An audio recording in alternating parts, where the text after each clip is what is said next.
Welcome to Inferior Gaming, where every new game is a potential new panic attack. I'm Alan. Caitlin. Yeah. I wasn't expecting that. Sorry. No, that's good though. Let's go with it. Yeah. Have you been playing anything making you have a panic attack? Actually, yes. Oh no! I'm still playing Metaphor, and I'm on like the final deadline. And oh my god, I don't feel like I'm going to be able to get it all done. I like just started somebody's social link. We're rank 1. What happens if you don't get to the final boss by the thing? Does the final boss happen anyway? Yeah, we'll get to the final boss. That's going to happen whether I want it to or not. I mean, I do want it to. But I might just not get all my social links and all my side quests and stuff done. Which would mean that I don't get the trophies, and I've been working really hard at my trophies. And yeah, you wouldn't 100%. But I think I was just looking into it the other day, and I think there's a boss that's only available in New Game Plus that you get a trophy for fighting. This is a very long game. I don't want to play it twice. I got other shit to do. Is that like a super boss that would be out there? Yeah. So it's like a challenge boss. Yeah. I never do those on the first go around. Like maybe on a New Game Plus, I'll go after them. Unless a game grabs me the way that like Final Fantasy X did, I'm only playing it once. You know? Like Final Fantasy X I played over and over and over again. And like Dragon Age, Origins, and Inquisition, I played those over and over and over again. But it's rare that I finish a game and immediately want to play it again. And Atlas games are so long. Although I think you can just turn off all the cutscenes. I think I read that. That they just automatically skip. And it would probably be a pretty fast. Oh my god, at one point in the plot yesterday, I like forgot that you could turn off auto on the dialogues and therefore like just pause the game by not advancing the dialogue. Confirming. Right. But I was like 30 minutes in and I was like, I would like to stand up and walk away for a minute. I need a snack, something. What is happening? It's like, oh my god, get me somewhere I can save, please. It was so long. It was good stuff. I'm not complaining. I just wasn't expecting it to be that long of story only. I think I had like similar thing in Persona 5 where I was falling asleep because I was like so tired from working all day. But I tried to put in a little bit of gaming time, and I was like, in that game you can't save wherever, you have to be in certain places. Yeah, same.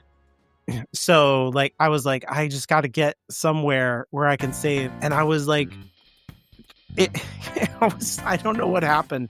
I was just fighting against my own body to like stay awake, and I would like fall asleep for like literally 5 minutes, and the characters would have walked because I'm like pushing the analog controller, and I'm like, where am I? I mean, I'm okay. I think at that point you just gotta bite it and lose some game. That's what ended up happening. I was sure that I saved, because I did get to a place and I brought up the save menu and I made a choice and I was like, okay, I saved it. I can turn it off, but I didn't.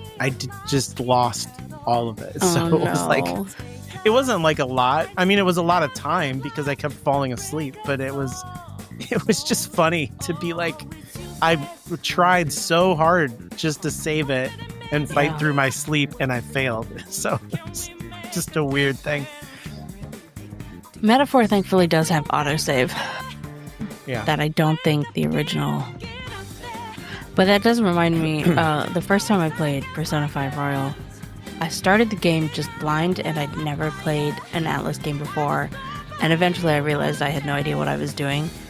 So I used a guide for a good chunk of the game. And at one point, the guide literally said, get a bowl of popcorn, because you're... It's just plot for a while here. Yeah, I've noticed that with that game, where you can just I'm not going to be doing anything for what. Not that it's bad, but you just like, okay, we're doing story stuff now. So Yeah. And when you finally catch up with the opening, like, because the story is being told from Joker's point of view after he's arrested, right? Yeah, it's like a framed narrative where the whole thing is almost like your side of the story. Yeah. Yeah, so when you finally get caught up with that and you are in jail, get a bowl of popcorn. Oh, okay. You're gonna be there a while. Right. That's funny. It's like, you ever play the Prince of Persia game? No, I have not. Really old. It's the same thing where he's like an old man and he's telling like a bunch of people like, this is what happened that crazy time when this thing. And then like anytime that you die in the game, he's like, no, wait, that's not what happened. And then it like goes back to before you died. I always liked that. That's funny. Anytime that something acknowledges when you die, that's good. In Metaphor, part of the plot is that if you're high enough up in the running for who's going to be king, the magic of the race or whatever protects you from being killed. Like nobody can kill you, but we still die in our battles. And that's just never addressed. It's just never addressed. It's just RPG insanity. You just literally have plot armor out there, and then they're like, but not in the battle, because that would ruin not the in battle. A dungeon. Yeah, that's funny. And it's just and like for a lot of the dungeons, we're low enough down that the king's magic wouldn't apply to us. But eventually, there's like a big plot moment where it's like, oh shit, we got the king's magic, and. You're still vulnerable, we're still going to dungeons. Yeah. The game just never addresses it. And which is fine. Like, I get it. But it's still hilarious. And you've been concentrating. I know you were wanting to beat it. So, like, you haven't been dipping back into, like, Animal Crossing? No, nothing. It's just been Metaphor. It's that thing. I don't know if I've ever explained this to you or if you have the same thing. Where sometimes if I'm so into a game, it's kind of like it takes over my life and I just have to finish it so that I can have my life back. Yeah, you're in the home stretch. Yeah, right? Like here in like the greater Vancouver area, it's Hot Chocolate Fest right now. And I love Hot Chocolate Fest. I love going out for overpriced, delicious hot chocolate and a little snack. Sometimes we've done 4 in a day and then needed to throw up, you know? But right now I'm like, I can't make any plans. I can't. I do not want any of this. I got to just stay home and finish this game. You got to become king. Yeah. Yeah. That's funny. Yeah, I am kind of the same way where I'll be playing a lot of different things and then they all just fall away for me to concentrate on the thing. And then usually what happens is I'll beat the thing and then the 3 or 4 other things that I'm playing at the same time, I'll go and I'll be like, I beat it. And so I'll beat like 5 games all in a month or something like that. I'm really looking forward to playing something less I was going to say less intense, but like I'm hoping to play Emio next, which is a horror detective game. So, right. Yeah. But it's less RPG, there's no grinding. Mm-hmm. Having said that, though, I love the grinding in Metaphor. It's so good. That's what I'm there for, the grind in those style games. That's like where the game is for me. I'm just like decimating all the boss fights because I highly enjoy grinding in this game. It's so good. And now I feel kind of bad that none of the boss fights are like a challenge right now. Oh, well. I don't know. Like those games will be uneven sometimes, though. It'll be like, oh, I'm crushing everything and I beat this mid boss, no problem. And then you'll get to like a big boss and it's like, fuck. Like this is like a wall. But I don't know. Maybe that's like old JRPG design, hitting me. Like I told you the last time I played Final Fantasy IV, that was more of the just Japanese mechanics brought over, and I was like crushing it. And then I got to this one boss, and it's like 4 bosses in one, and I was like, I could not get past it. It was just like, I was like, this is unfair. What person is supposed to be able to do this? Like, it's not possible. Even though I had done it when I was 9, but like whatever. Yeah, it's interesting because I think about Expedition 33 a lot, and it taking its inspiration from JRPGs.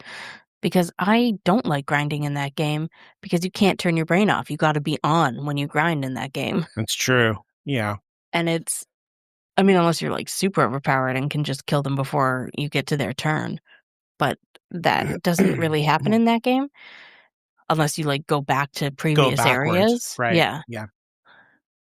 Yeah, even then you can mess it up. It's not that it sucks. It's just in fact, I bet a lot of people out there would say that that's better, that it's more balanced and that you have to pay attention to the game the whole time.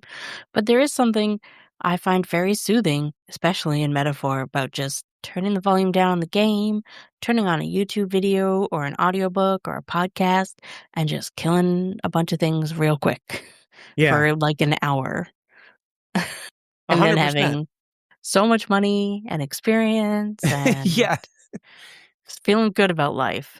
And then because it's an Atlas game, you go on one shopping trip and all your 2 million currency is gone. Right. It's like, oh, I hate you bastards so much. Yeah. I've been all over the place with stuff. So I haven't really. There was that time when I played the Atlas game and fell asleep, Persona 5, and fell asleep, but I haven't really gone back to it. I can see where that would be frustrating. It wasn't like a big deal. It wasn't that at all. It wasn't like, oh, I lost so much. I didn't lose very much at all. I keep meaning to go back, but didn't.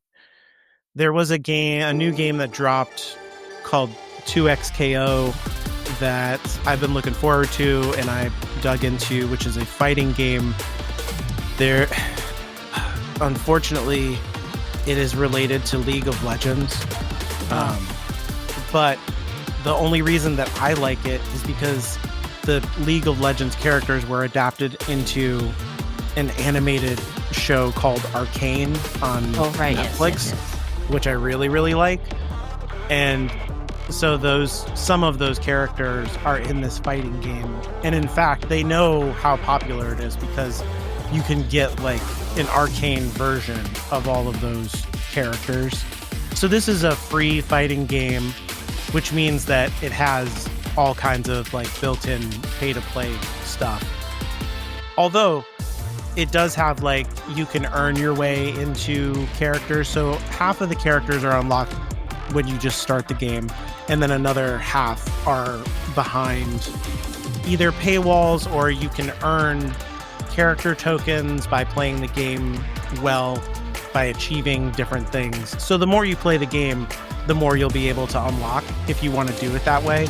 But if you want to just unlock everything, it's like, give us $30 and you can have everything and get all these skins.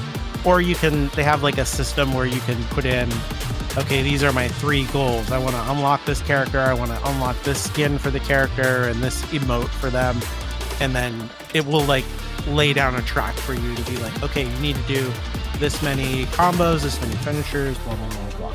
And you'll earn your way into it, which I think is actually pretty cool that it like shows you a track to do it. I bought Street Fighter 6 not too long ago, and it's extremely similar to this. All fighting games are kind of moving into this games as service model. And it does not have this kind of stuff about how you can earn your way to a whatever. So I actually really appreciate this for a game that I paid nothing for. So it would be one thing if it was like Street Fighter 6, I paid $20 and it's like, here's 15 characters that you don't have access to because you didn't buy the battle pass, which is another, $35 per year, which is kind of crazy.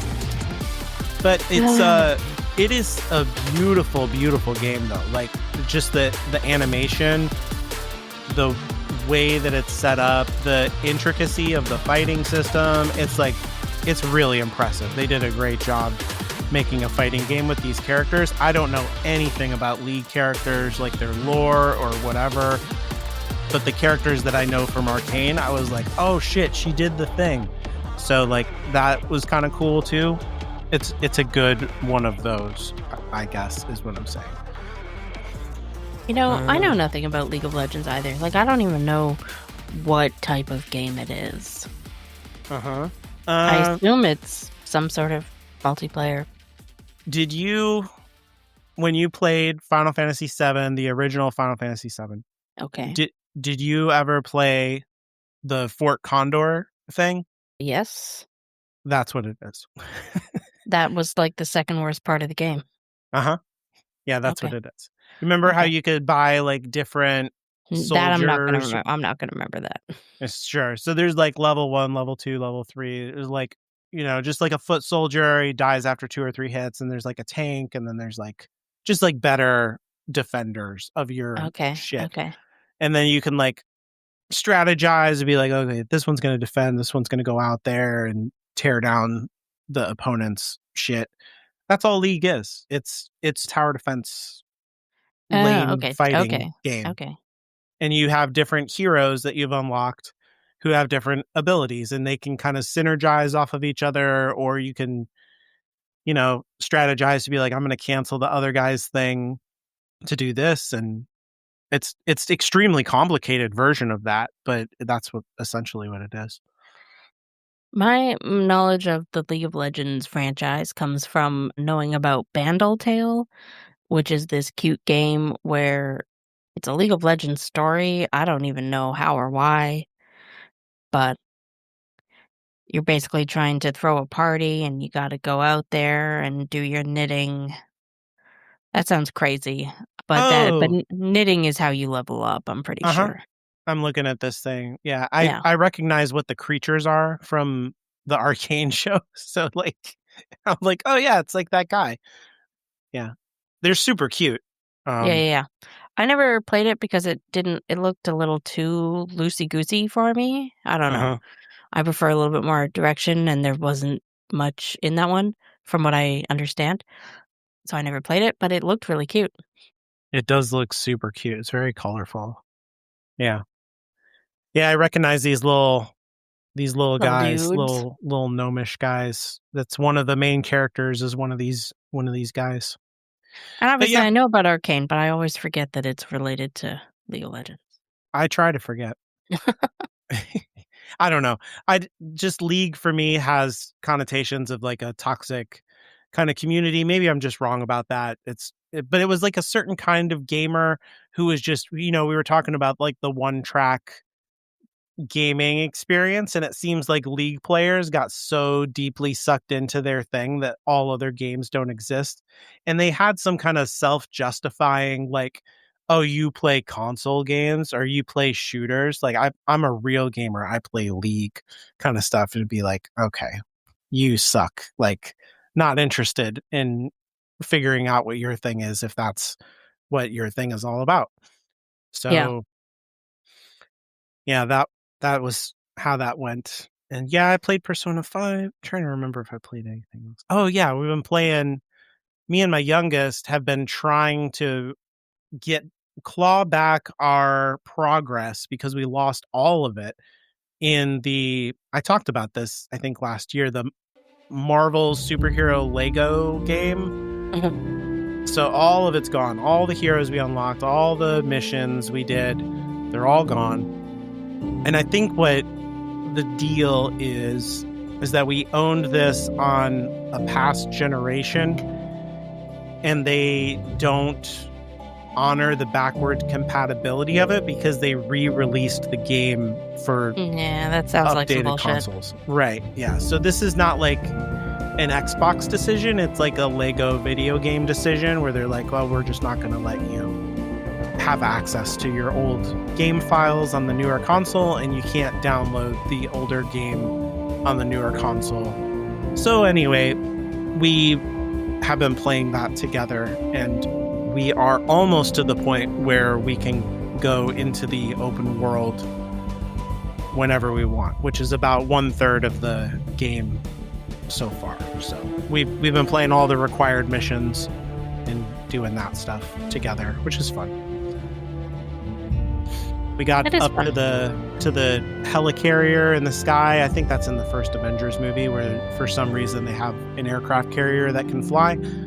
And we had a lot of fun jumping off the edge into the fan blades over and over and over. That's nice. That's good stuff. Yeah. Does the Lego just go blink? Yeah, he just like explodes and screams, Yeah. kind of That screams. I That's feel good. like there'd be a very satisfying noise. Yeah, it's like a yeah, it's really good. Yeah, those games are fun. I've just been playing I've just been thinking about if I'm at work, I'm thinking no, Mass Effect, sorry, I was reading that in our notes. Metaphor.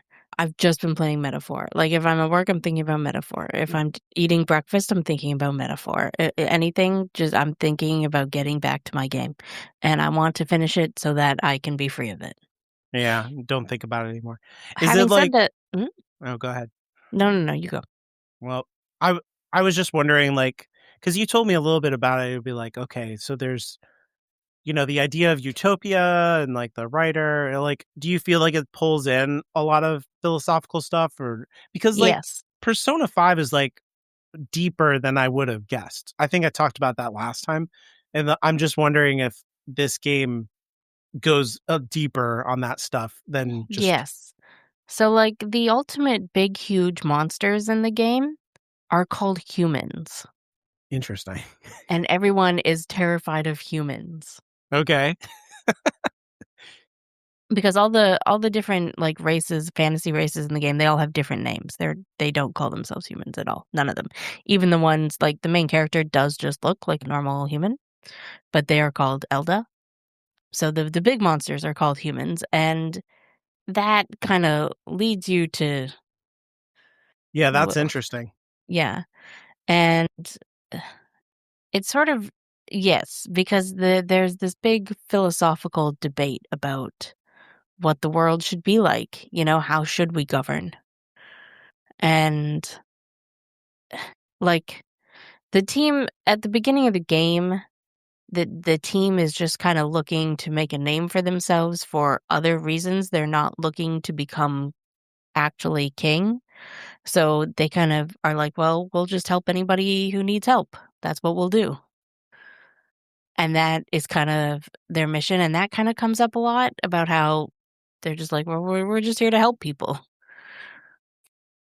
In some ways, I actually think it it has a lot in common, or some things in common, I guess, with some of the themes in Expedition 33 about fantasy and what is real and what can affect your mind and all that sort of stuff. Not the grief stuff, that's not really explored, but But kind of a and I just thought, meta, like, yeah, well, kind of a what is metaphor, you might say. right. Yeah, Which is like what funny is how real? often Yeah. that comes up in the game about how they start talking about, "Oh, that's kind of a metaphor," and blah, blah, blah, or you start thinking about it, and then you're like, "Wait, that's the name of the game, you idiot." Like, Yeah. but yeah, no, it is very it's not just a race to become king. Okay. Yeah. It's kind of like in Elden Ring that there's like, oh, God did this and that, and she's not on the throne anymore, and there's like like, is God dead? It's a big problem, and so like, and the world is dying because of it. So like, we need someone to sit the throne, basically. And then, but you can get to the end and be like, no more kings, no more queens, like no more of this. We're doing something else now. So I just wonder if that, but it doesn't sound like it. It's not what it's doing. But it is that whole thing, I guess, is also like pretty hidden in Elden Ring, like that you even have an option to wipe away the system and do something else. But Yeah, I I don't like I mhm. like in fantasy when there's stuff that's like, as long as it's not too anachronistic, if it's like kings are bad, because kings are bad, y'all. Like it's not good. But in Yeah. fantasy, so often it's kings and queens and stuff because we're borrowing from medieval European Well, tropes. this is actually hilarious because I we were just talking about this, but I think we're borrowing a lot from Arthurian. Oh, right. Yeah. Yeah. I had a 100%. friend ask me recently about why so much fantasy has, like, surprise king or queen reveal, And I'm like, "Well, a lot of Western fantasy takes its roots from Lord of the Rings, wherein, Aragorn had his surprise king moment." But and then I'm like, "Well, that also kind of ties back to Arthurian." And then I'm like, "Actually, it's kinda Jesus because he was sort of destined to return too." That's So 100% right. Yeah, that's the genealogy right there. I yeah. think that's right. Yeah. They're all destined to return. Like, I mean, Lord of the Rings has a book called Return of the King. Return of the King. Yeah. which, Yeah. I think, yeah, and Tolkien was like 100% in touch with that. He knew exactly, yeah, like, yeah.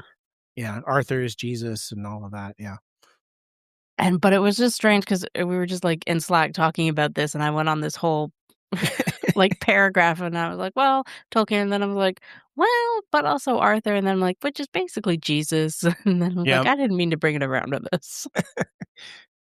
It is 100% that. That's funny too, because people don't know. Like, once it becomes the trope or cliche, you don't have to read Tolkien or know the Bible to be aware of. Like, it just like seeps into the stories anyway. So that's what I kind of mean, I guess, when I'm asking you this about metaphor of like how self-conscious is it of its origins, where Extremely. yeah, like it's telling you like, oh, this is about utopia. To me, that says, like, in the same way where they're like, hey, you ever heard of Carl Jung? Because we have personas, and it's like, oh, you do actually know the thing that you're doing. Okay. Yeah, yeah. Which is more And satisfying, I think, more artistically rich, you know. absolutely. Yeah. It is very strange, though, to go and talk to the author of Utopia in this JRPG. Yeah, And that's what he I has wanted. horns. You know, It's he's like great. an anime boy. Great. That's It's such a so good choice. strange. That's the right choice, man. I love it. And just the way that the actor plays him, I'm like, I feel like they meant this role for Matthew Mercer, but couldn't get him. Like, there's so many times when I'm listening to it, I'm like, that sounds like Matthew Mercer, but it's not. Could you imagine being an actor and the director's like, "Just do more Mercer," you know? Like, could No, you because I'm such a big fan of Critical Role, I've watched a lot of their, like, you know, just their supplemental, their other stuff, and one of them has talked about how he went to an audition where they literally said, "Give me this guy," and it was his own name. And he was like, I'm pretty sure man, I don't remember the specifics, but I'm pretty sure that that happened to one of them. That's good. That's like when you in the old days of mansplaining on Twitter when a guy would tell, like, the Oh, yeah, very yeah, yeah, person and be yeah, like, "Well, you've never read this book." And you'd be like, "I wrote that fucking book." yeah. That's pretty Uh, good. That's hard Not to that be an they actor. I feel the need to just specify I know Matthew Mercer is a main character in Persona 5. I'm sure, like, money and fame-wise, they could get him, but just probably not time. Right. Yeah. Busy fellow.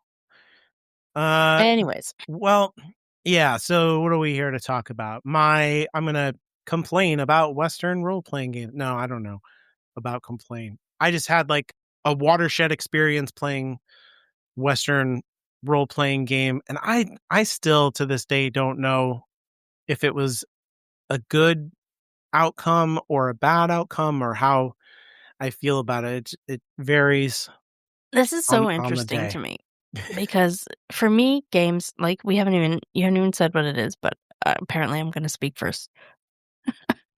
For me, games just are never this serious. Yeah. Although having said that, I did just say about how I'm stressing out about getting everything done before the end of Metaphor, so maybe I need to shut up. I But don't know.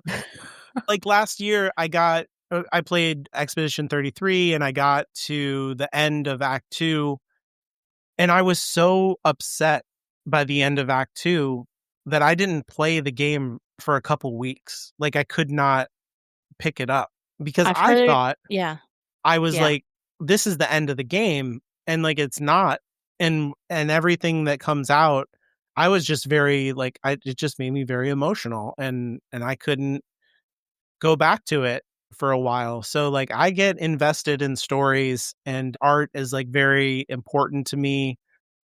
So, yeah, has big effects on me sometimes. Yeah, no, that's fair. I don't mean to belittle that at all because it affects me too, like, I just don't talk about it. Like I will say, when I got to the end of Expedition 33, I played both endings, and I did my L's ending first. And for me, it wasn't about that ending being good or bad. It was like I did it and I felt nothing. I did not have a Mm, cathartic ending moment. It just felt wrong. You mhm. know, like, but not wrong on a moral level. It just didn't feel like the story was over.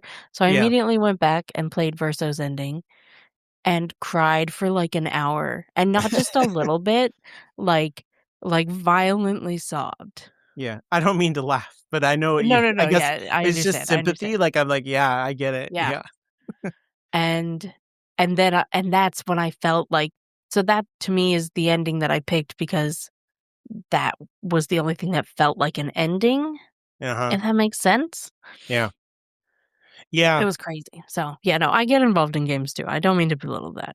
Yeah, it's not this does have like an outsized effect, and I think it's just the effect that art can have if you have a sensitivity to it, and just the place and the time that I was in my life. And it was just like kind of a turning point, I guess, but it is something that has affected me a lot in terms of how I interact with everything, with books, paintings, music, TV shows, movies. It was all like I can trace it back to the game Mass Effect 1 and my first trying to play through it and just having like an existential freak out. And I don't think that it was the game necessarily or like the approach that I took. It was just a moment in my life that was literally an existential freak out. It just happened to be that Mass Effect was the trigger for that for me. See, I But play games to distract me from my existential freakouts. yeah. And I think that's normal, and I wonder if my reactions and stuff are just like I don't want to do that. I don't want to cover up these things in myself, and I wonder if the way that I reacted to it is actually like a huge cope that just like Mm. went back a step, but I don't know. So it's just something that I think about a lot, and I play mostly RPGs. So this is mainly how I interact with games. So it seems relevant to me to talk about it. I don't know if anybody else would have an experience like this, but you had in your thing how you started out in terms of games with a story playing JRPGs, and Yeah. I'm 100% the same way because I've been playing, like I played Final Fantasy, the first one when I was very little, when I was like in 4th grade and stuff. So That's true, but to be fair, I feel like the early Final Fantasy games were more like were m what Western people would say are actual role-playing games. I use quotes there, because you had more you y could y name them whatever you you could want and name them stuff, whatever you and wanted, you could insert yourself into the main character more no matter who or what you were, it wasn't just, "I'm playing an emo boy and I love being an emo boy," yeah, a little bit. right? Yeah. Which has With been with the other than, first one like, for sure. Yeah. Final Fantasy 9 and 10. Oh, I guess 13, well, whatever. Anyways, I'm just saying the Final Fantasy series is obsessed with emo boys. Lightning And, is like, pretty emo, that's like true, that's true. But, like, even 15 and 16, like, especially 15, look she's at his pretty hair. Like, come on. Anyways, but uh, but yeah, in the first one you do have a lot of flexibility, that's yeah, true, although and the the story game is doesn't not. give you much character in the first one. Yeah, I yeah. I have played a bit of it. Final Fantasy 4 was way more of a story, and you don't have any control over the personalities of those characters or the choices they make. You are along for the ride on that. Yeah, It's straight up a story that has a beginning, middle, and end. And a lot of story driven games that I played were like that because the kind of stuff that you could insert yourself into at that time was only on PC. So there was stuff out there like yeah, the Deus Ex series, for example, was like a cyberpunk kind of thing where you could make choices at every step in the process and really affect the story. But for the most part on consoles, you were playing somebody's because they just didn't have the processing power to be like, you make choices all along the way. There was like no room for those kind of branches back then. So that is I was also brought up on straight up narrative, I think, and I don't know if that gave me but I didn't really so you're just think. saying that, like, you and other people that I know being able to, like, really insert themselves into these characters and me never doing that is just, like, a personality difference, not how we were raised on games. Yeah, maybe. I never yeah, story games were just about, like going along for the ride, just like a book or a movie or that was all the same to me. And then to be introduced to a game where it's like you can make choices. I mean, I had read Choose Your Own Adventure and I thought those were neat, but They're different, though. They're different, though. yeah, you still have like a character with a personality in those, Yeah. and your choices are limited. You can't like do anything. And they're kind I of gimmicky. For sure, yeah. Some of them, it depends. I guess I've There's only really read one, and it had to do with dinosaurs, like, it was very gimmicky. yeah, they all have some kind of whatever you're into thing hook to try and drag in a new person. I read like all of those books Oh, when I was I a kid. didn't. Yeah. I was into the genre, but it was the same thing. Like I was doing all that stuff to escape. I was using it as escapism because growing up in my household was not fun. There was a lot of violence, there was a lot of oppression and like you're not okay, you're a bad person, Alan kind of stuff. And I think I talked about that when I talked about playing Final Fantasy 1 as like it was a just something I could fall into and vanish.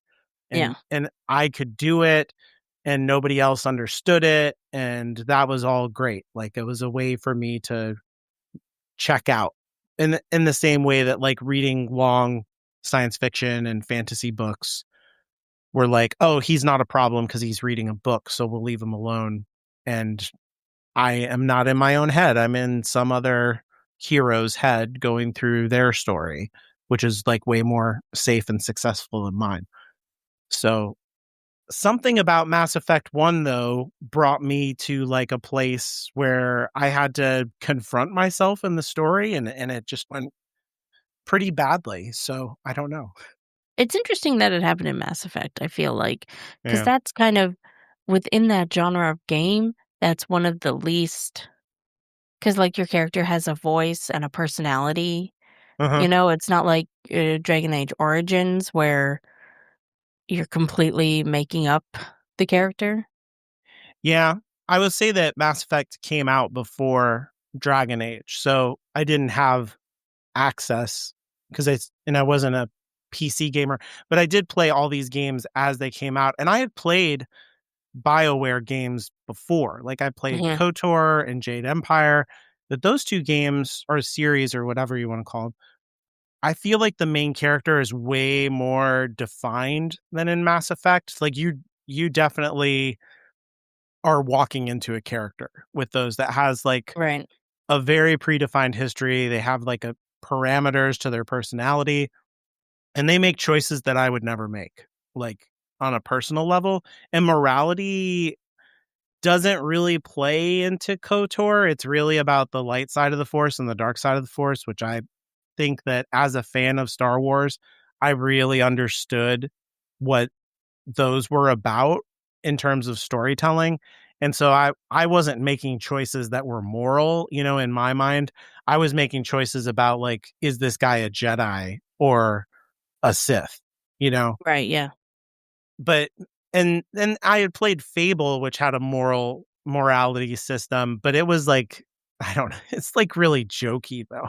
Like you do stuff like go to the town green and like eat 5 cakes in a row and throw up everywhere, and it gives you like bad points and people like are grossed out by you and make fun of you, but that's not like I don't know. It's not like you made the choice to genocide an entire, like alien group of people or something. It's not the same kind of choices that you're making in Mass Effect. Yeah, see, but that's my thing about, all JRPGs. I don't because the characters are doing things that I would never wanna do in my life, like leaving my house alone, Yeah. you know? Let alone wanting to be a specter or Yeah. fight a dragon or whatever, like, I don't wanna do any of that. I want to be told a story about that, and in a Yep. game, kind of participate in that story a little bit. I don't know, I just don't feel that way about it at all. I do have a friend who this is kind of not the same thing at all, but I don't know, it feels related to me, who has very strong feelings about character creation and how, for her, it feels like she's saying something about herself if she does not make the character look like herself. Mm. And Hmm. I don't think it's that serious. I just want to make a fun little fantasy elf. You know what I mean? Hmm. Why would I want to give them brown curly hair when I have that every day? I mean, I'm 40 now, so it's more like gray curly hair, but you know what I'm saying. Yeah. But Uh, so to be clear, like she's kind of like, if I make a character, I don't know, who's like more conventionally like a model or something like that, then it means I'm ashamed of myself or something like that. yeah. Or at least that's what she seemed to be saying. Or at the very least, that there's a moral quandary we have to look at there. Uh-huh. You know, like there's something to be said about not wanting to make it look like yourself and what that says about how you feel about yourself. Uh-huh. I And I okay. was, Yeah. I do think I have something like that in the way that I'm interacting with art because I am examining my reactions to it, and then I'm interrogating like what does that say? Because it's a way to learn about myself, I guess, is part of the reason that I interact with art at all, because there's a part of yourself I think that's essentially hidden from you, like you're kind of subconscious. We were talking about Jung. You like your whole there's like a whole part of yourself that's just buried like an iceberg, and your mind won't let you look at it because it's gonna freak you out. And I want to look at that stuff. I want to understand who I am, yeah. and art gives you access to that stuff if you let it. But yeah, sometimes what stares back at you, it freaks you out. See, now I'm kind of like, maybe it is that serious, even for me, and I just don't ever want to look at myself, I don't know. which is, that, not to get too serious. I mean, I guess this is kind of a serious subject, but like that would be very accurate, honestly. Well, I like guess I that said, plays into what I was saying about how I use games as an escape, and yeah, I while you was too. prefer, yeah, yeah. I was escapisming all the time, and that was the But then main way Mass that I Effect was 1 using it. said, "No more escape, look at yourself, you It's bastard." weird. Sorry. Yeah, it's weird because I sat there, so I did do the thing that you're talking about, like, because Mhm. Mass Effect has a you can make your character, and this kinda whole thing has gotten a lot better than in Mass Then Effect Mass Effect 1, 1, yeah. but at the time, it was about as good as I had ever seen. Like, you could do this in sports games, which I had played a bunch of, and I always enjoyed making myself in a sports game and be like, haha, look, I'm I'm a professional baseball player. That's hilarious. That would never happen. I'm playing golf with Tiger Woods. Like, give me a fucking break. And those were like pretty good at you could make a person who looked a lot like you.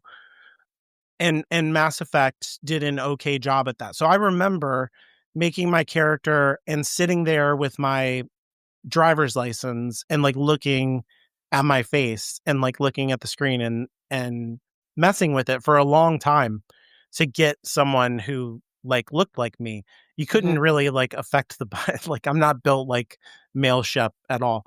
But I didn't have control over that part of the game. It would be funny to make a dumpier male Shep. That would be really fun, actually. I do love any game that lets you change the character's height Yeah, me because too. I Yeah. am a short person and I like being short. Hmm. Being tall freaks me out, like, that just seems like a weird way to go through life. So I just like being able to make a short character. Yeah, you don't have those options in Mass Effect for sure. No, no. They're tall and Which broad and strong. It yeah, wouldn't make sense. yeah, that works for Mass Effect because 'cause you're supposed to be like war heroes. Yeah, you're like top of the line military people, so you got to be like fit as a fiddle. But yeah, so I made a guy who looked a lot like me, and so I literally was looking at myself. I don't know why specifically I made this choice. I was like subscribed to Xbox Magazine at the time, and there was so Oof. much hype for Mass I'm sorry Effect to hear before it that. came out. Oh yeah, man, I was like deep into the whole hype machine. I was like a real sucker That's for it. that's money to Microsoft you can never get back. Yeah, man, it was expensive too. It was like Yeah. and not worth it really. No. You'd get demo discs. That was the cool thing to me. of different games, but yeah, it was just a long commercial that I was paying for, I think at that basically. time, I mean, I really can't judge you because I think at that time I wasn't subscribed, but I would go and buy every single anime magazine, and those were fucking expensive. Oh yeah, I had a new type a subscription also. Yeah, new type. Um, yeah, I had that. Jeez. Oh God. Man, Edward Elric was on the cover of one. Hell yeah, I remember that. Yeah, Yeah, that was some good shit. Azumanga.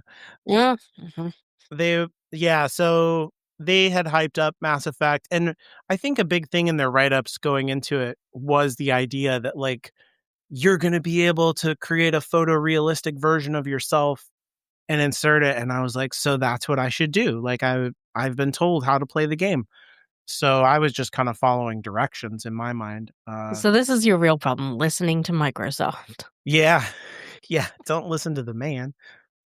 I just wanted to enjoy the game properly, and it's when it and it's so dramatic, right? Like it takes itself so seriously, especially in those beginning levels where there's like this huge emergency happening, all of these colonists are dying and you're going in there to save them, and there's the weird ship that's landing way over there that turns out to be the Eldritch monster Right. ship thing or whatever they are called, the Reaper or whatever. That it felt dire. And the way that you have a crew and they're looking to you for leadership. And so this person looks like me, and I was like, I want to be the kind of person who is like nice to people and heroic and make good choices. But I didn't always think that there was like a conflict. Like I was like, oh, this choice over here would be the smart video game choice or would like be funnier or interesting, but I can't do that because then I would be a bad person. And I don't want to be a bad person. And I'm so afraid of doing the wrong thing and being a bad person because of the way that I was raised. Right? Like this is a part of myself that is a big problem for me in my day-to-day life. That like if I put myself in position where I have to make big choices for other people, I have like huge amounts of anxiety. And so I was like putting myself out, like I've been the manager of teams and like got into like I was almost like in business of running a restaurant and things like that. And those like in business for myself kind of a situation almost, and those are like, I don't want to do that. I don't like, I guess I don't know.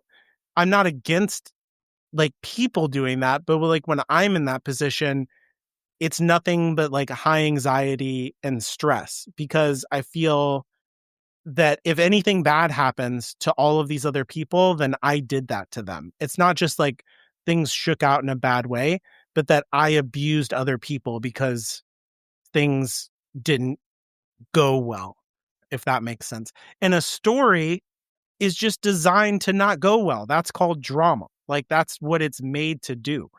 And so every bad turn in this game, which it has plenty of, was me abusing the crew members of the Normandy and letting down alien societies and killing colonists by the dozens because I'm just not fast enough to get down Not there and stop the alien robot zombie people from doing it.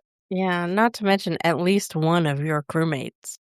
Yep, they die right away, and it was just stress on stress on stress, and like I couldn't sleep with this game. Like you were talking about, you think about it all the time, and I was like, I fucking killed that guy. Like I did that, and I didn't and even I didn't even think of that guy at the beginning. I was thinking of Vermeer mm, when you got to leave somebody I don't think behind. I made it that far. Like I got I got to the into the Citadel stuff, Hmm. and like you're meeting Garrus and you're meeting Rex, maybe if you're doing it right, and people like that, and there's the whole like Star Trek, we're making a community out here, but humans aren't part of the community and you suck. And like, how do we do the politics of that? And I'm trying to be like the good person that I want to be, but is that the smart political play, which means that I'm like ruining humanity's chances of joining the community because of my personal like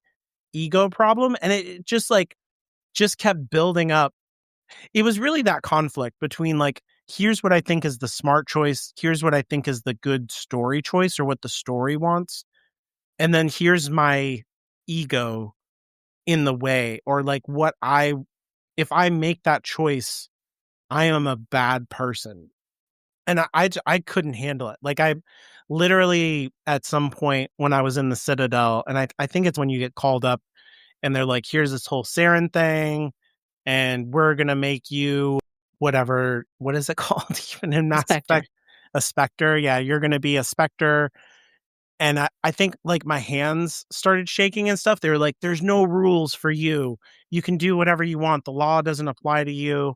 You just have to get the mission done. And I just literally started to have a panic attack. Like my heart was racing. I was sweating. My hands were shaking. I couldn't hold the controller. And I was like, I can't have the entire galaxy depends on me. Like me. Like this is the worst thing that could happen. Nobody should ever rely on me for anything, let alone literally everyone in existence. Like how could things have gotten worse than this? And I might have even like gone to the bathroom and thrown up or something. I was like, this is ridiculous. This is a story. It's a video game. I'm supposed to be relaxing. It's supposed to be fun. What is happening to me? And it made me, I was like, how can I play this game? And then I think I didn't play it for like, I didn't play anything for like a week. And I started to think about it. But in all of that time, I had a daily writing habit where I would write at least 1,000 words a day. And it Jeez. occurred to me that, oh yeah, I did that for many, many years. It occurred to me that like, oh, this game is storytelling, just like how I'm writing. And I should just treat this thing like that's not me. It's a character in the story. Yeah. Kind of what you were saying is like, duh, automatic. Like, of course, this is how you But would I be. think but I think I'm in the minority there. I think a lot of people play role-playing games and really either put themselves into it or really, like, create not just create a character, but, like, really feel their character, and feel that because a lot of the time, I'll just be like, "Well, I'm just gonna make the good decision because I like making the good decisions in video games." But other people, they create, like, "My character would do this, my character would do that," and blah, blah, blah, blah, blah, blah. Yeah, I agree. I think you're right. Like in talking to other people after doing this, I would be like, Yeah. well, in my game, the character was like this. And they're like, what do you mean? Like, didn't you think that this person was hot and you wanted to sleep with them? And so you made the choice to sleep with them. And I'm like, well, no, my character would never do that because of this, this, and this. And that's why they were attracted to this person instead. And they were like, so you're attracted to that person? I was like, no, not me, like the character. So I think you're right that it's a weird, or it's outside the norm to play the game this way, to have this kind of buffer between me as a person and the story that it's telling, but it's the only way that I could go back to it. And it's the way that I play all of these type of games now, is to treat it as a storytelling Yeah. machine. I guess my thing is I don't talk to any people like you were describing them these I don't know people in your life as being like, why didn't you sleep with her? She was hot. I Mhm. don't I don't think I ever have conversations like that about video games with people. Not don't get me wrong. I have conversations about characters being hot or not, but not like I don't know how to describe it. It Well, they were that way about all of the choices too, not just like, I'm just using that as, I don't know why that right, came up right, as right. the Yeah, first thing no, in my I know mind. what you mean. But it was, it was like, well, of course you would do this with the Rachni Queen because like whatever, whatever, and then whatever justification you had for it. And it was like, well, I'm trying to tell a coherent story about a person who, chose humanity first in all things, but then at the end of the day was like, oh my God, we should be part of a community, and regrets killing the Rachni Queen, for example. Like that's a step on their journey to me. That's how I think of it. And to this Right. person, they're like, no, that's a strategic choice that I made to get some kind of meta outcome.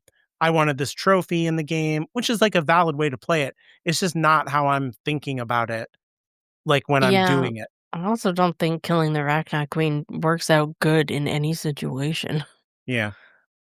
Or maybe you just think it's the best choice at the time. You're like, well, these things are bad. I should get rid Yeah. of them. I genuinely don't remember the first time I played. I mean, I probably let them live. That seems like the Paragon choice. So, I mean, not that Paragon was a thing in the first one, but you know what I mean. Mm-hmm. Yeah, maybe the difference is being a fan, capital F. Mm-hmm. You know what I mean? Like, because I think when I talk to video games about, I was just going to say when I talk to video games about people. Now you're really admitting something. Yeah, yeah. When I talk to people about video games, it's always 90% of the time, it's people who are too deep in. You know Yeah. what I mean? Like, very, very seldom am I talking to somebody who played Dragon Age in a casual way. You know what I'm saying? Like, Mm-hmm. there's no that's I know people who have, but we don't talk about it. It's always the people who, and I think that's kind of the difference, because if you can put that distance between yourself and the thing, I don't wanna say that these other people aren't nerds, because if they're playing video games, maybe they are. Like, if they're playing Mass Effect, I don't know. Although Mass Effect's a shooter. Eh, but Kind of. Yeah. everyone's a nerd about something, right? Yeah. Um, I maybe that's the difference, like, because that you were just too deep. Not that not in a bad way, but It was pretty bad. Like it was, well, yeah. I I don't guess, know. I think yeah, brought something up in me that like I was so yeah, or maybe avoidant of yeah, responsibility and then when you scale that up, I was just like, I couldn't handle the concept of being someone who, because Shepard is very in charge. Like that is their whole thing. yeah. I mean, yes, that's their personality. The council doesn't want them to be, but whatever. Maybe it was just a bad time in your life, and the game was like, "Hey, it's a bad time in your life. It kind of Deal with was. the," like that. It may not have been the game. Well, like, may have been that game at that time. Uh, Yeah. like I talked about crying at the end of Expedition 33. There are obviously other games I have had very emotional reactions to, but I very, very seldom have, like, crying as a reaction to things that happen in real life, even, like, sad, horrible, tragic things. Crying is Hmm. not usually my go-to, but movies and video games and books, that's when I get it out, Mm, hmm, So hmm. that's kinda, like, where I find my emotional releases. I don't know if that's a healthy way to live my life, I think a lot of uh people do that. Yeah. I think it's pretty normal. but yeah, so that's where I process all that. And a lot of the time, if I'm crying a lot to a book, a movie, or a video game, it's because I needed to from like other shit that was happening in my life. Yeah. Yeah. But you And can't let like, yourself for whatever psychic reason. You're just like, oh, yeah. I can't. Yeah. Yeah. Or a video game hits a particular, or not just a video game, but story hits a particular problem area for me. The best example I have of that was in Zelda Tears of the Kingdom. Hmm. There's a bit where you go and get your like bird friend companion who is a young bird, and as you're just about to go on your journey, the bird's dad gives him his like family bow, like bow and arrow bow that's being passed down, and tells him how proud he is of him just before they go Oh, on this journey. And I cried so much because I have a real hang up about parents saying they're proud of you. That right. is a big thing in my life. And being like, Or you're a or grown up it's a now and stuff. Yeah. it's a big not it's a thing that didn't happen in my life, let's say. Yeah. So it's a weird, I don't wanna say trauma, because that is too serious for it, but it's like a it triggers something in me, you know? Sure. Like, and I cried a lot for that. One, it's like plot and character is not the number one thing in a Zelda game, you know? Right. Uh, Yeah. but it, Yeah. especially in like these open world, like it's exploration. You're doing puzzles and killing things and stuff. But anyways, yeah. So sometimes it just hits you. It just Well, gets you. I think to your point too, that when this came out, I had been married for about a year, and my wife became pregnant around the time that this Yeah. came out. And so, Yeah. like, When you were you're talking going to be a earlier, dad. yeah. I didn't want to bring that up, but when you were saying earlier about how like being responsible for people is your worst nightmare, I was like, you have two children. Yeah, yeah. It was, and it was a real, because before that, I had gone through a pretty bad series of psychic episodes. Like, I had been homeless. I think I've talked about that before on Yeah. here. And yeah, and then like I tried to get back up on the horse of life, so to speak, and got knocked down pretty hard, and I became suicidal and stuff. And then I really wanted to be a writer. Like, I talked about, I was doing this writing habit every day, and I wrote an entire huge book. And then right after I got done writing that, like, I wrote it start to finish, really long project, and it was the first like book-sized book that I had managed to finish. They tried to start many, many times.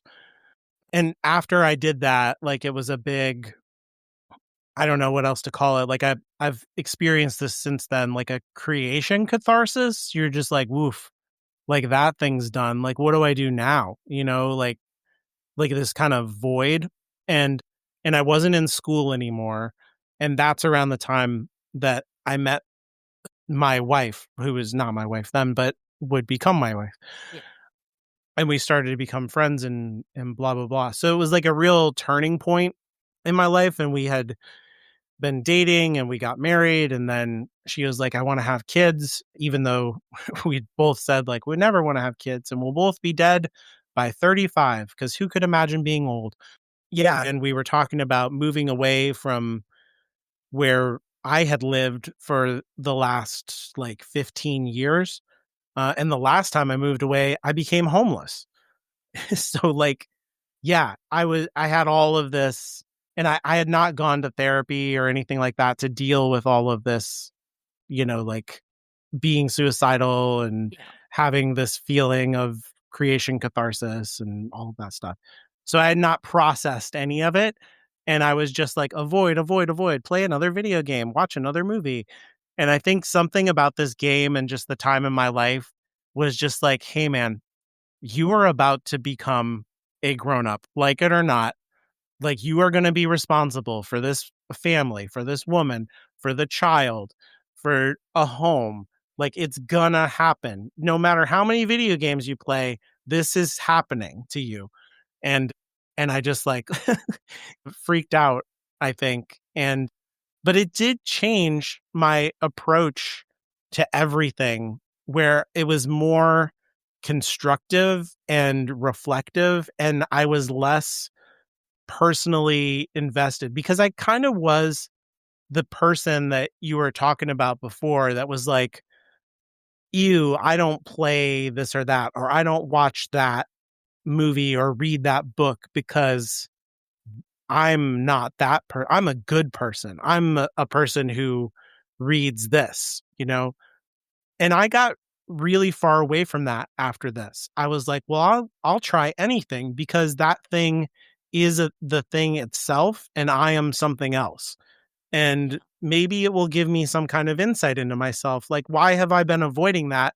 Maybe there's something in there that I could learn about myself and become a deeper, richer person for having done that. I don't know. So, like, a more grown up approach, I think, to Yeah. interacting with art. So maybe it's kind of sounds like you needed to have this existential crisis. It was going to happen one way or another. I don't think Yeah. Mass Effect was like, wow, what a diamond of art that just It is cut through. it is kind of hilarious though. Mhm. Like, obviously, very It serious could have life been like stuff. Super I'm Mario glad you RPG. didn't commit suicide. You know what I'm Oh, saying? yeah, yeah, But, yeah, like, we gotta make whatever. jokes about it, right? Yeah, yeah. It was a weird time in my life. Like, there's no amount of money anybody could give me to be like, "You could be 20 years old again." I'll be like, "Fuck no, man." Like, it was I not my 20s were not a great time. Yeah, I would say yes if I kept everything that I already know. You know? Like, I wouldn't wanna relive that from scratch. No, fuck no. But Yeah. if I kept everything that I know now and who I am now and went back and could just make decisions based on what I know now, like, yeah, absolutely. Mm, Uh, maybe. but not relive it from scratch. No thanks. No, Yeah, I thank think you. there are some people who are like, "Man, I wish I could have those days back and relive it from scratch," and I'm like, They lived a fucking "No different life way, then. man." Yeah, no way. It was terrible. I didn't like my 20s weren't even that bad. I was just young and stupid, Mhm. you know, like, and I don't wanna be young and stupid again. Yeah. Yeah, it's not even a matter of, like, not appreciating what I had. There wasn't I was just a mess, and I didn't understand any of how messy I was. The only thing that I really understood in life was that I came from these people who were not good, and, just everything that they did was hurtful to me, and they were so callous and so deliberately stupid about stuff that they were like, "Why would I ever learn about XYZ? Because it's bad." And so I was like, "Okay, all of my life is built to be the opposite of what they are then." Like, I wanna be nice to people, I wanna take responsibility for myself and for other people, I wanna learn things because I think that's a really important part of being a good person, and all of that is, like, a lot of fucking pressure, and, that's just Yeah. something that I never admitted to myself, that, like, you are putting a lot of pressure on yourself, and that in a lot of ways, I think the way that my dad and stepmom were coping with the world was to take no responsibility for everything around them. They were just like, I mean, I think a "Take, lot of take, take, people take, do take, that. take." Yeah. Yeah, 100%, and just not reflecting on how comfortable that's making them. And so I think I wanted to be the opposite of that, but just didn't admit that there's any cost to it. And the bill was due, man, because it was like, you got a baby on the way, you've got a wife now, and I just like didn't want to admit that I was responsible for things in a really important way. I also think there's a cost to not letting yourself ever be like your parents. Like, no matter who or what your parents are. If you just decide you never, ever, ever wanna be anything at all like them, that's not gonna turn out well for you. It's also still letting the way that they are decide who you are. Yeah. I feel like we've done therapy instead of video games this week, but Sorry. no, no, no, it's good, it's good. But yeah, I don't know. I think I see art as therapy in a way. Like, Mm, this is kind of what I was saying, that like there's a whole part of yourself, or maybe it's just me, that is like hidden from myself.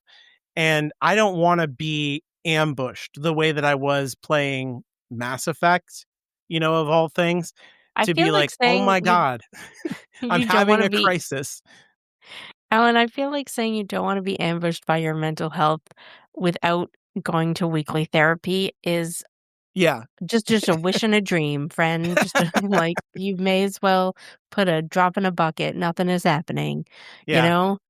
I Uh, did I did that being said, like, I should be clear to people. I did go to therapy, weekly therapy quite a bit. I invested a lot in learning about mental health, and I have a religious practice that is very helpful to me. I'm a Taoist, and like I take that very seriously. And like eventually when my kids were older, I took them to therapy, and we did family therapy. I've done couples therapy with my wife. Like, actually, everybody in my life is a little bit like, cool it with the fucking therapy, actually, Alan. Like, it's fine. And I'm like, I think I'm a pretty different guy than I was, especially when I played, Mass Effect, or when I felt literally like I was trying to end my own life and stuff. 20 something years ago. But I still think, there's always undiscovered country inside of you. And I guess I'm less afraid. You're right. Like, I'm not so afraid of being ambushed, but I am interested in, like, what are the things that are hidden from me and what can that do to enrich my experience of being here, in the universe, sharing everything with everyone else. And art is the unique, I think, tool to unlock that stuff because it can take you places that you would never take yourself. It's like what you were saying about Zelda, like, Yeah. this rite of passage, and then you're like, holy shit, like, why am I upset by this? And you kind of like figure something out about yourself, even if it's like obvious in retrospect. You're just like, you never expected, if somebody told you about that moment, you'd be like, oh yeah, okay, you get a cool bow, that's good. Be like, but when it happened, you're like, oof, stomach Yeah. punch. It's interesting because I think I started this episode saying, like, you play games differently than me. I don't get that emotionally self-invested. But then I described that Zelda moment, like, oh, I guess it just presents differently. Or that you kind of know that, like, oh, I need to cry, I'm gonna read this, I'm gonna go back and read every atom of you and every atom of me, and all of that. That's exactly what I was thinking because I can read Yeah. the end of The Emperor's Spyglass anytime and it'll get Yeah. me. Yeah. So I don't Yeah. know. It was just something that was revealed to me by playing the game, and I think Western RPGs, especially for whatever reason in the tradition, just bring this out in me where I'm like, I played the Final Fantasy VII remake. I did not feel the need to have this ironic storytelling distance from the whole thing. I just kind of strapped into the roller coaster and went along with it. But when I played Veilguard, I was very much like, okay, and I often choose for this reason to play a woman or like a person of color or something that's like really outside of my experience. Right. Uh, yeah, like when they give you like, oh, background, do this, like you're an orphan. I'm like, okay, I'm not an orphan. So I'm going to choose, like, Alan is not an orphan. So I will choose the not Alan thing.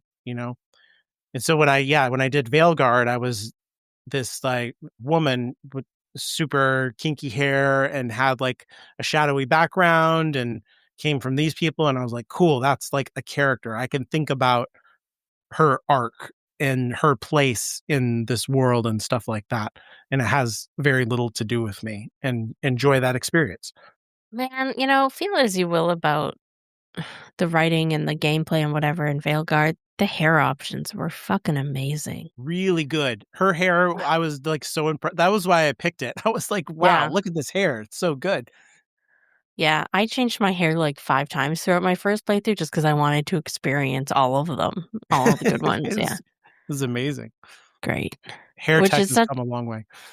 in Inquisition, you could be bald 5 different ways, Right. and Same thing in what Mass Effect. If you're a guy, it's like, how close do you want the crew cut to be? Is basically your options. and, like, I get that, hair physics in gaming has come a long way since 2014, but, like, you could have had your hair up a couple different ways for the women, you know what I mean? Or they could have had a set of guys' hairs and a set of well, that's kinda shitty too, actually. Yeah. But you know what I'm saying, like, why was everything this doesn't matter at all. I have mods now. I have good hair on my Inquisitor.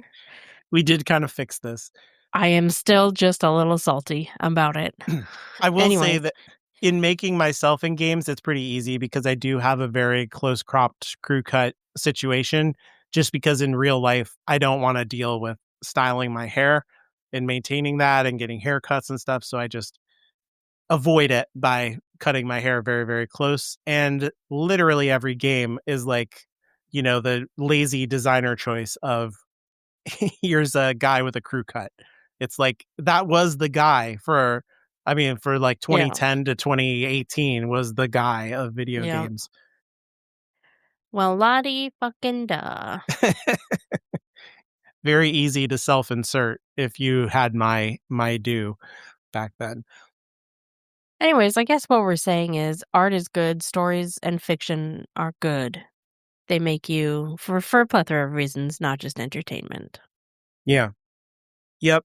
But I have that weirdo experience. I think about it a lot. And I still don't know if it's like me playing Veilguard like that. Is that just a cope? Am I missing out on I could be having other existential Well, freakouts, Caitlin, and I'm just missing out on those. you'll have to experiment.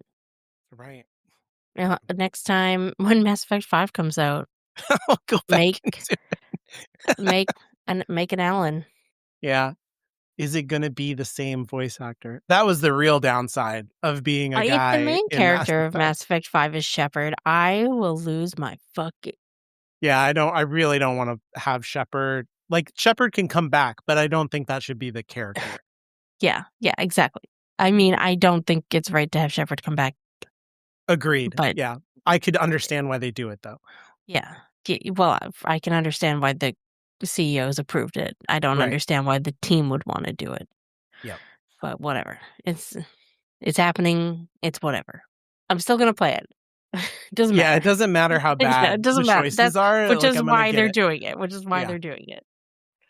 I'm still gonna buy that game day one. So that would be funny though. I'm such an idiot.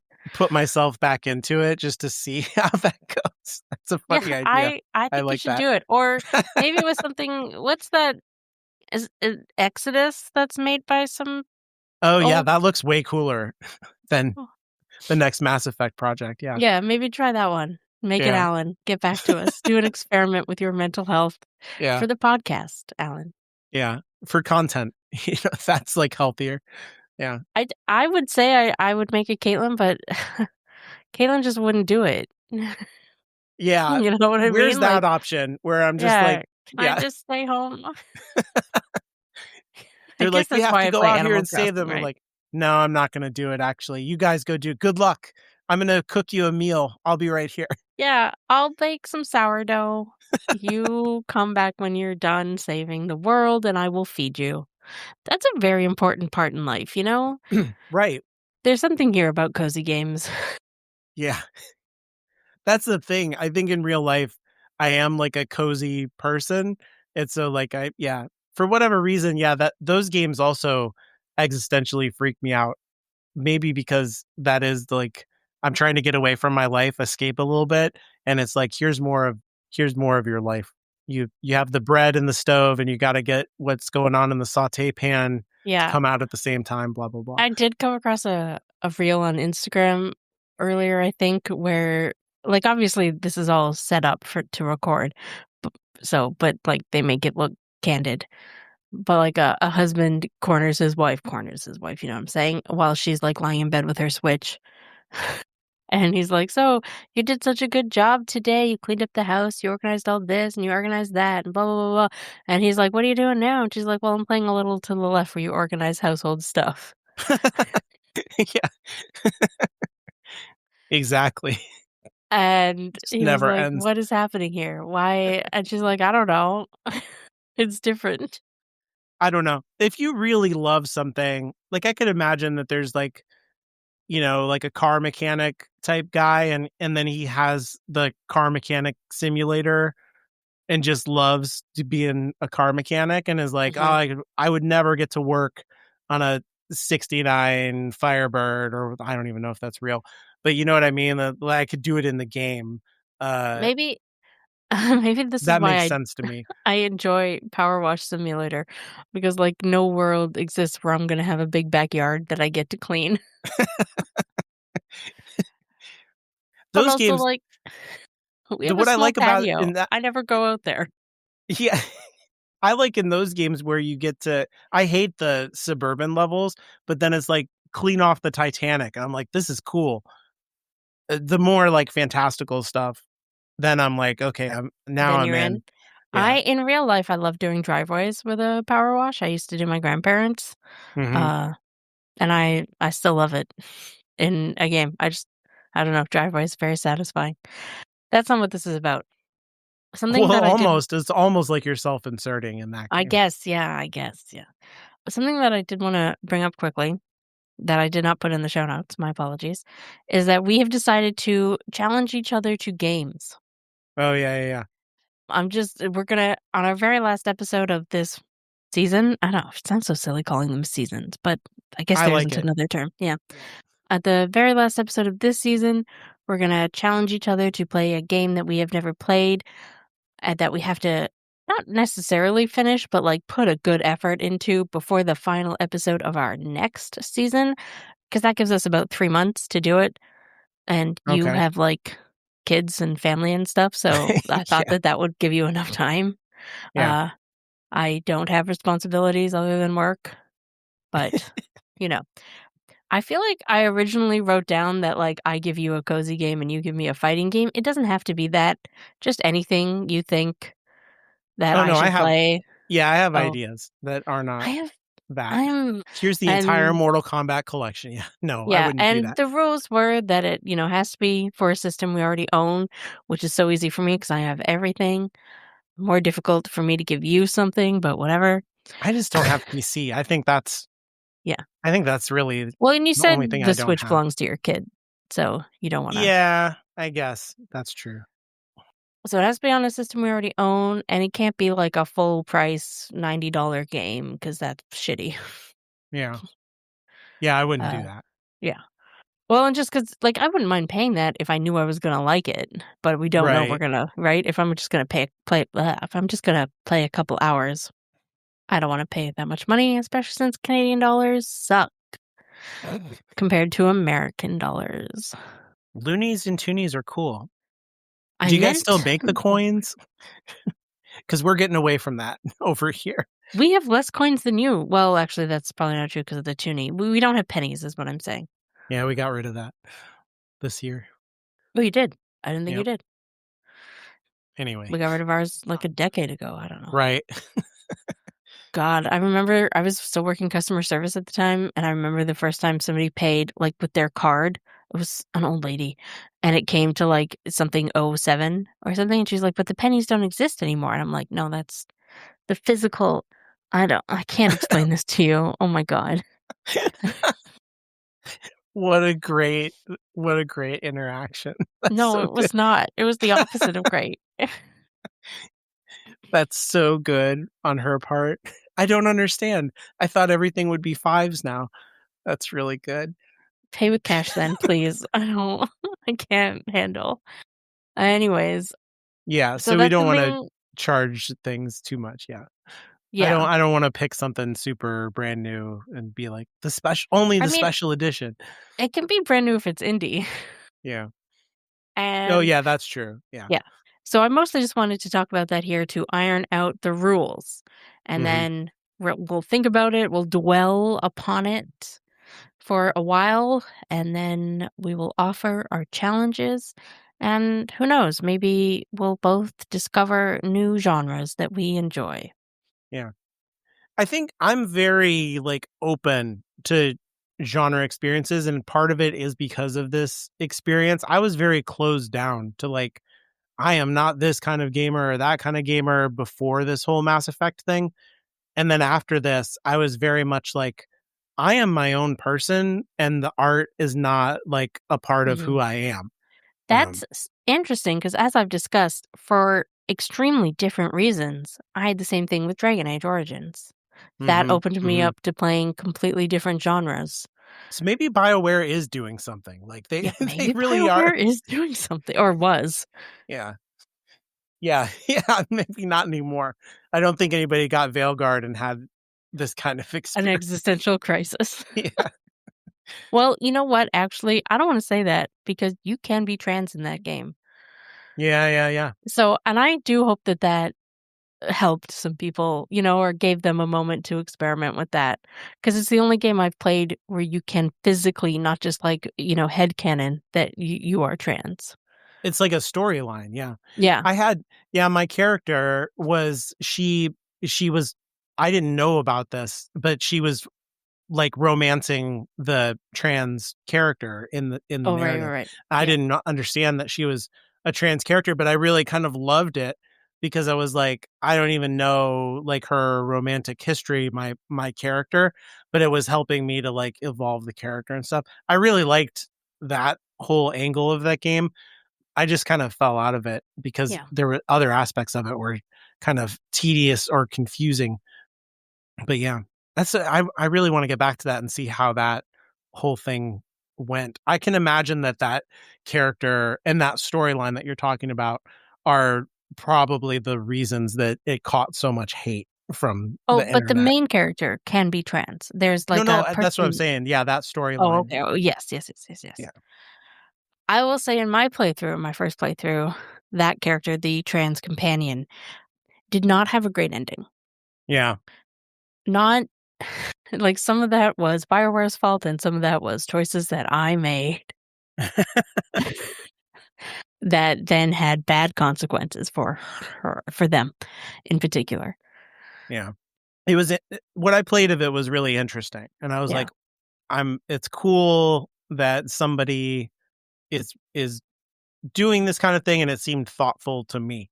Yeah. If you're romancing them, then less bad things will happen to them. Mm-hmm. But let's wrap it up. We've done some weird stuff Way this out. episode, I think. Yeah. So, if you want to tell us about how video games have been therapy for you, you can reach out on Blue Sky at Inferior Gaming, and you can follow me personally on Blue Sky at Inferior Caitlin.